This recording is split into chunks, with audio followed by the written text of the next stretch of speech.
Motivational story. एक लड़का निराश था और हिम्मत हार चुका था। तभी एक संत ने उसे समझाया, निराशा से कैसे बचना चाहिए। कोरोना महामारी की वजह से पिछले 2.5 साल में काफी लोगों का जीवन पूरी तरह बदल गया है।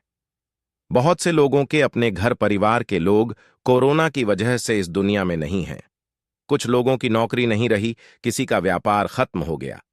अब धीरे धीरे हालात सामान्य हो रहे हैं, लेकिन फिर काफी लोग निराशा का सामना कर रहे हैं।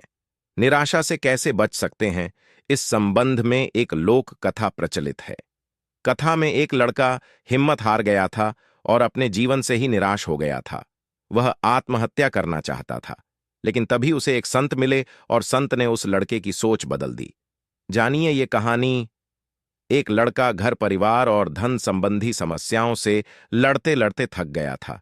उसकी उम्र ज्यादा नहीं थी, लेकिन वह रोज रोज के विवादों से तंग हो गया था। एक दिन हिम्मत हार कर वह आत्महत्या करने के लिए निकल पड़ा। चलते चलते एक जंगल में पहुंच गया। जंगल में काफी दूर चलने के बाद भी उसका मन शांत नहीं हुआ। जंगल बहुत ही घना था, वहां जंगली जानवरों का भी खतरा था। तभी उसे एक छोटी सी झोपड़ी दिखाई दी। लड़के ने सोचा कि इस घने जंगल में झोपड़ी बनाकर कौन रह रहा है।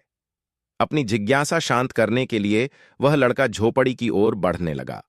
झोपड़ी के पास पहुंचा तो उसे एक संत दिखाई दिए। संत ध्यान की मुद्रा में बैठे थे और उनके चेहरे पर शांति और प्रसन्नता दिखाई दे रही थी।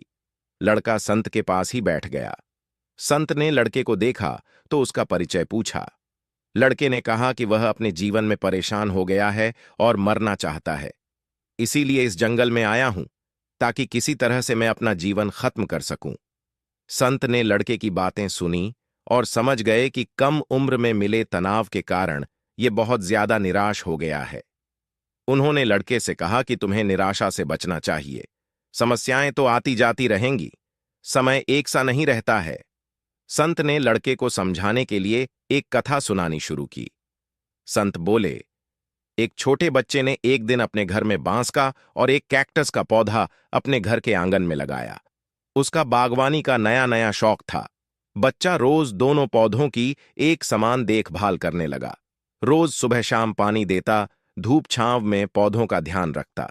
काफी समय बीतने के बाद कैक्टस का पौधा तो पनप गया, लेकिन बांस का पौधे में कोई बदलाव नहीं दिख रहा था।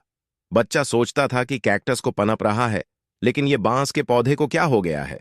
बच्चा रोज ये बात सोचता, लेकिन वह निराश नहीं हुआ और रोज दोनों की पौधों की देखभाल करता रहा।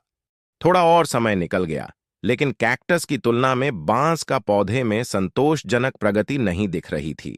बच्चा अपने मेहनत में लगा रहा। कुछ समय के बाद एक दिन बांस का पौधा पनप गया और कुछ ही दिनों में बांस का पौधा कैक्टस से भी बड़ा हो गया। संत ने उस निराश लड़के से आगे कहा कि बांस का पौधा पहले तो अपनी जड़ें मजबूत कर रहा था, इसलिए उसे पनपने में समय लगा। लेकिन वह बच्चा भी अपनी कोशिशों में पीछे नहीं हटा, निराश नहीं हुआ।